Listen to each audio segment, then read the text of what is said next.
እስራኤል ባለፈው አርብ በሀገርነት አውቄሻለሁ ያለቻትን ሶማሌላንድ ጉዳይ እውን ከመሆኑ በፊት የኢትዮጵያ መንግስት ለዚች ግዛት ሀገራዊ እውቅና ለመስጠት ጫፍ ላይ ደርሶ የነበረ መሆኑ የሚታወስ ነው። የእስራኤልን እውቅና ተከትሎ የተፈጠረውን ዓለም አቀፍ ንቅናቄ ሲታይ ግን ኢትዮጵያ ለጥቂት አመለጠች የሚያስብል ሆኗል። ከሁለት ዓመት በፊት አዲስ አበባ ላይ የተፈረመው የኢትዮ ሶማሌላንድ የመግባቢያ ስምምነት ላይ አንዱ የስምምነቱ አካል የነበረው እውቅና የሚለው ነጥብ እንደሆነም የሚታወስ ነው። በመሃል ሶማሌላንድ የግዛቴ አካል ናት፣ ማንም በሀገርነት ሊያውቃት አይገባም ያለችው ሶማሊያ ያዙን ልቀቁም በማለቷ የኢትዮጵያ እውቅና የሚለውን ሁኔታ ያዝ አድርገው ነበር። ይህ ጉዳይ አሁን ያለበት ሁኔታን ግልጽ አያደርግም። ይህ ጉዳይ ከሁለት ዓመት በኋላም በአዲስ መልክ አገርሽቶ ከሰሞኑ ዓለምን ያነቃነቀ ክስተት እየሆነበት ይገኛል። እስራኤል ሶማሌላንድን በሀገር አውቂያታለሁ ማለቷን ተከትሎ በተለያዩ የዓለም ክፍሎች ተቃውሞዎች እየተሰሙ ይገኛሉ። ዓለምና አህጉራዊ ድርጅቶች እስራኤልን አውግዘው መግለጫቸውን እያከታተሉት ይገኛሉ። እነዚህ ሁኔታዎች ሲታዩ ኢትዮጵያ ለጥቂት አመለጠች የሚያስብል ሆኖ ይታያል። በጊዜው የዛሬው 2 ዓመት ኢትዮጵያ ለሶማሌላንድ ፈጣን የሆነ ሀገራዊ እውቅናን ሰጥታ ቢሆን ኑሮ ይሄው ተመሳሳይ ተቃውሞ የሚከተላት መሆኑ ጥርጥር አልነበረው። ከዚህ አንጻር ኢትዮጵያ ለጥቂትም ቢሆን አመልጣለች ማለት ይቻላል። ለጊዜው እውቅናውን ያዝ የማድረግ አካሄድ ኢትዮጵያ የአሁኑ አይነት የእስራኤል የውግዘት ጎርጅበኝ እንዳይደርስባት አድርጎታል ማለት ይቻላል። እስራኤል ውግዘትን የለመደች እና በዚህም እንደ አሜሪካ ያሉ ሀያላን ሀገራት ከጎኗ ያሉ በመሆኑ ብዙም የሚያሳስባት ሆኖም አይታይም። የኢጋድ መስራችና የአፍሪካ ህብረት መቀመጫ ለሆነችው ኢትዮጵያ ግን ተመሳሳይ አይነቱ ውዝግብ ከባድ መሆኑ ጥርጥር የለውም። እነዚህ ሁኔታዎች ሲታዩ ኢትዮጵያ ከሶማሌላንድ ጋር የዛሬው 2 ዓመት የመግባቢያ ስምምነቱን እንደተፈራረመች ቸኩላ እውቅናን አለመስጠቷም የፖለቲካ ትርፍን እንድታገኝ አድርጓታል ማለት ይቻላል። በእርግጥ በቀጣይ ለሶማሌላንድ ሀገራዊ እውቅናን የሚሰጡ ሀገራት የሚከሰቱ መሆናቸው ጥርጥር የለውም። ትራምፕ ቢሆኑ ላስብበት አሉ እንጂ ፈጽሞ አይሆንም ያሉበት ሁኔታም አልታየም። ዩናይትድ ኪንግደም እና እስራኤል ተመሳሳይ አቋምን የሚያራምዱ በርከት ያሉ ባለስልጣናት ያሉባቸው ሀገራት ናቸው። ምናልባትም የቀድሞዋ የሶማሊላንድ ቀኝ ገዢ እንግሊዝም ልትከተል ትችላለች። አሁን ባለው ሁኔታ ሶማሊላንድ በአሜሪካ በኩል ሀገራዊ እውቅናን እንድትጎናጸፍ ለማድረግ የሶማሌላንድ ባለስልጣን አለ ያሉትን ገጸ በረከት በሙሉ ለአሜሪካ ለማቅረብ ሲማጸኑም ከርመዋል። ትራምፕ ገንዘብ ወዳጅ መሪ ናቸው። ለትራምፕ ፖለቲካ ማለት ገንዘብ ነው። ሁሉም ነገር የሚተረጉሙት ገንዘብ በሚባለው መዝገበ ቃላቸው ብቻ ነው። እናም ትራምፕ ለሶማሌላንድ ሀገራዊ እውቅናን ለመስጠት ቆይ ትንሽ ላጥናው ቁጭ ብዬም ልምከርበት ሲሉ፣ በሌላ አነጋገራቸው ለሶማሌላንድ ሀገራዊ እውቅናን በመስጠት የአሜሪካ ምን ጥቅም ታገኛለች ብለው መሆኑን ጥርጥር የለውም። ይህም በመሆኑ የሶማሌላንድ ባለስልጣናት ለዚህ እውቅና ሲባል ለትራምፕ አስተዳደር ሶማሌላንድ አላት ያሉትን ገጸ በረከት ሁሉ ማቅረብ ግድ የሚላቸው ይሆናል። እስራኤል አሁን የደረሰችበት ውሳኔ ላይ ለመድረስ እንደዚሁ በግብታዊነት የደረሰች ሆኖ አይታይም። ውስጡም ብዙ ተሰርቶበታል። ቆየት ያለና ጊዜም የወሰደበት መሆኑ ጥርጥር የለውም። አሁን ቀሪው ዓለም እንዴት በማለት እየጠየቀ ያለው ውጤቱን ተከትሎ ነው። ከውጤቱ በፊት ሂደቱ ግን በሚስጥር የተያዘ መሆኑ ግልጽ ነው። ሶማሊያ ደንግጣለች፣ በሌላ አቅጣጫ ደግሞ ሶማሌላንድ ፈንድቃለች። በአንድ ተመሳሳይ ክስተት የለቅሶ እና የሰርግ ፌሽታ ድንኳን ተጥለዋል። ያለው የመሬት ላይ እውነታ የሚያሳየው ይህንኑ ነው።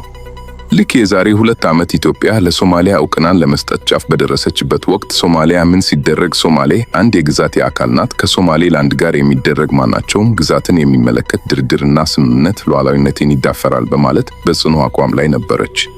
ዛሬም ይሄንኑ እያለች ትገኛለች። በዚህ መሃልም የሶማሊያን አንድነት እደግፋለሁ፣ የኢትዮጵያን በቀይ ባህር በኩል ለማውጣት የሚደረገውን እንቅስቃሴ አጥብቄ እቃወማለሁ ስትል የከረመችው ግብጽም በዚያው ሰሞን የሶማሊያን ፕሬዝዳንት ካይሮ ድረስ በመጥራት ይህንኑ አቋሟን በግልጽ ያሳወቀችበት ሁኔታ ታይተዋል። በህዳሴው ግድብ ዲፕሎማሲና ዓመታትን የፈጀው ድርድር በዜሮ በመውጣት ምንም አይነት ውጤትን ያላስመዘገበችው ግብጽ በአሁኑ ሰዓት ሙሉ በሙሉ ፊቷን ወደ ቀይ ባህር ጎዝግብ አዞራለች። በዚህም ግብጽ ከጅቡቲ እስከ ኤርትራ እና ሶማሊያ ድረስ ለማስተባበር ከፍተኛ ጥረቶችን ስታደርግም ቆይታለች። የሶማሊያ ግብጽ እና ኤርትራ ቀጠናዊ ህብረት እንዲፈጠር ግብጽ ጥረት ስታደርግ የከረመች መሆኑ የሚታወስ ነው። በዚህ መሃል ግን ኢትዮጵያ ለሶማሌላንድ እውቅና ሰጥበታለች ያለችውን የዛሬ 2 ዓመቱን የአዲስ አበባውን የኢትዮ ሶማሊ የመግባቢያ ስምምነት መንግስት ወደፊት ሳይገባበት ያዝ ማድረጉ ከፍ ያለ ዲፕሎማሲያዊ ጥቅምን ያስገኘ ሆኖ ታይተዋል። ኢትዮጵያ በጊዜው ለሶማሌላንድ ፈጥና እውቅና ሰጥታ ቢሆን ኖሮ አሁን እስራኤል የደረሰባቸው ውግዘት በኢትዮጵያም ላይ ይከተል ነበር።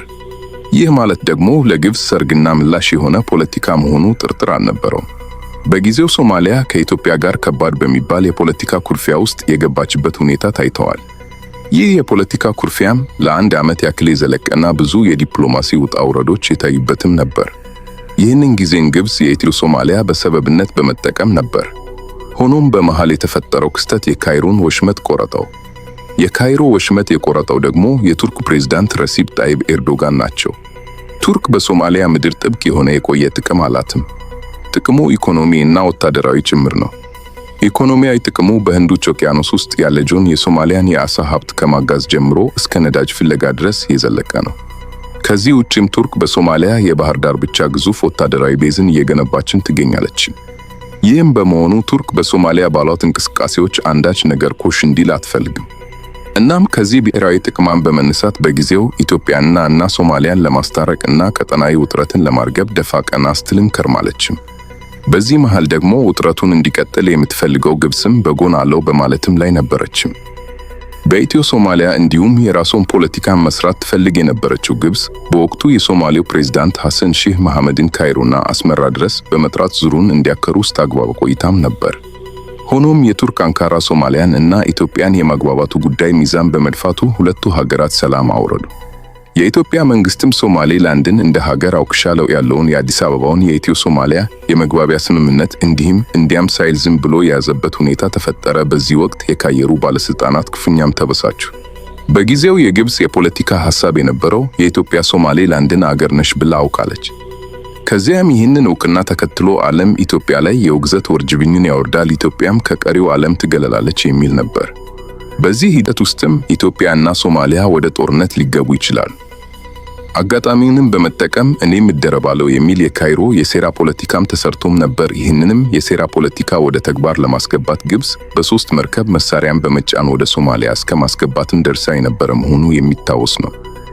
ሁሉም የራሱን ጥቅም አስልቶ የሚራመድባት ዓለም በመሆኗ ቱርክ እንደዚህ አይነቱን የግብፅን አካሄድ ፈጽሞ አልወደደችውም። ቱርክ ሶማሊያን የራሷ በማድረግ የራሷን ወታደራዊ እና ፖለቲካዊ ጥቅሞችን ማስጠበቅ የምትፈልግ አገር በመሆኗ የኢትዮ ሶማሊያን ውጥረት በማርገብ ግብፅን ገለል ማድረግ ትፈልጋለች። ግብፅ በጊዜው አጋጣሚውን በመጠቀም የሶማሌጁን ፕሬዝዳንት ሐሰን ሼክ መሐመድን ከካይሮ አልፎ አስመራ ድረስ በመጥራት ከኤርትራ ጋር እንዲወዳጅ በማድረግ የፖለቲካ ሴራ ውስጥ ነበረች። በዚህም አልሲሲ ለመጀመሪያ ጊዜም የአስመራ እና የሶማሊን ፕሬዝዳንት ሐሰን ሼህ መሐመድን አስመራ ድረስ በመጥራት ፕሬዝዳንት ኢሳያስን ባካተተ መልኩ ቃል ኪዳን እስከ ማስገባትን ደርሰው እንደነበር የሚታወስ ነው። ይህ የሶስትዮሽ ቃል ኪዳን የግብፅ ጸረ ኢትዮጵያ ቀጠናዊ እንቅስቃሴ አንዱ አካልም ነበር። ሆኖም በመሃል የቱርክ ፕሬዝዳንት ረሲብ ጣይብ ኤርዶጋን ጣልቃ ገብተው አዲስ አበባ እና ሞቃዲሾ እንዲስማሙ አደረጉ። የአንካራው ስምምነትም ተፈረመ። የኢትዮ ሶማሊያ የአንድ ዓመት የፖለቲካና ወታደራዊ ውጥረትም በዚያው ቅጽበት ረገበ። በሌላ አቅጣጫ ደግሞ በዚሁ የአንካራው የኢትዮ ሶማሊያ ስምምነት ያሰመረውን የግብፅ የኤርትራና የሶማሊያ ጸረ ኢትዮጵያ ቃል ኪዳን ፈረሰ። የሶማሌው ፕሬዝዳንት ሐሰን ሼህ መሐመድም የአስመራና ካይሮ እግራቸውን የሰበሰቡበትም ክስተት ተፈጠረ። እንደውም ፕሬዝዳንቱ ከዚያ በኋላም እግር አብስተው የታዩት ወደ 4 ኪሎ ነበርም። ነገሩን ወደ እስራኤል መልሰው እስራኤል ለሶማሌላንድ እውቅናን በመስጠት በግብፅ ወደ አፍሪካው ቀንድ ጂኦፖለቲክስ የገባች መሆኗን አሳይታለች። ይህ እውቅና እንዲሁ በእውቅና ብቻ ተገድቦ የሚቆይ ብቻ ሳይሆን ሌሎች የሚከተሉትም ሂደቶች ይኖሩታል። ምናልባትም እስራኤል በሶማሌላንድ የቀይ ባህር ዳርቻ ወታደራዊ ቤዝንም ልትተክል ትችላለች። ከዚህ በፊት መሰል ተባራሪ መረጃዎች ሲወጡ ቆይተዋል። አሁን ባለው ሁኔታ ግን እውነቱን የሚያመላክት መረጃ እውን እየሆነ ይመስላል። እስራኤል በሶማሌላንድ ባህር ዳርቻ ወታደራዊ ቤዝን ለመገንባት ስታስብ በትንሹ 3 ኃይሎችን ለመመከት በማሰብ ነው። አንደኛዋ ኢራን ስትሆን ሌላኛዋ ደግሞ ቱርክ ናት። በሶስተኛ ደረጃ ያለችው ወደ ሶማሊያ ገባለው ያለችው ግብፅ ናት። የኢራንና እስራኤል ባላንጣነት ዝርዝር ማብራሪያ የሚያስፈልገው አይደለም። ኢራን ወደ ቀይ ባህር የማስፋፋት ፍላጎት አላትም። ኢራን ከሶማሌላንድ አለፍ ብሎ ባለው ቀጭን ቀይ ባህር መስመር የየመን ሁቲዎችን ሚሳኤል እስከ ማስታጠቅም ደርሳለች። የየመን ሁቲዎችም ውጤትም በኢራን ሚሳኤሎች እስራኤልን ደጋግሞ የመቱበት ሁኔታ ታይቷል። እናም እስራኤል ለሶማሌላንድ እውቅና ሰጠው ስትል በሌላ አነጋገር በሶማሌላንድ ወታደራዊ ቤዝን በማቋቋም ከምንጩ የኢራንን መስመር ለመዝጋት መሆኑ ጥርጥር የለውም። ሁሉም ነገር ሰጥቶ መቀበል ነው። እስራኤል ለሶማሌላንድ እውቅና ሰጠች መባሉን ተከትሎ ኢራን በጥብቅ የውግዘት ቃሏን ያሰማችበት ሁኔታም ታይተዋል። በሌላ አቅጣጫ ደግሞ በሶማሊያም ወታደራዊ ቤዝና ያቋቋማቸው ቱርክን ብትሆን የእስራኤል ዋነኛ ባላንጣ መሆኗ የታወቀ ነው። ከፊሊስጤን ጋዛ ጋር በተያያዘም ቱርክ ከእስራኤል ጋር ያላትን ግንኙነት አቋርጣለች። ሁለቱም ሀገራት ሁልጊዜም ፍጥጫ ላይ ናቸው። አሁን ደግሞ ቱርክ በሶማሊያ፣ እስራኤል በሶማሊላንድ ጎን ለጎን ሊገናኙ ነው። የእስራኤል ባለንጣ የሆነው ግብፅም ብትሆን በሰላም አስከባሪ ስም ጦሬን ወደ ሶማሊያ አስገባው እያለች ትገኛለች። እስካሁን ባለው ሁኔታ ግብፅ አንድም ጦርን ወደ ሶማሊያ ምድር አላስገባችም። ግብፅ በአፍሪካ ህብረት የሶማሊያ ድጋፍ እና ማረጋጋት ተልዕኮ ውስጥ የሚሳተፉት 5000 ወታደሮችን ለማውጣት ቃል መግባቷ ይታወሳል። ይህ ሁሉ የግብፅ ሩጫ ኢትዮጵያን ታሳቢ በማድረግ ነው። ግብፅ ከዚህ ተልዕኮ ሌላ ተጨማሪ 5000 ወታደሮችን በሶማሊያ ለማሰማራት አቅዳለች።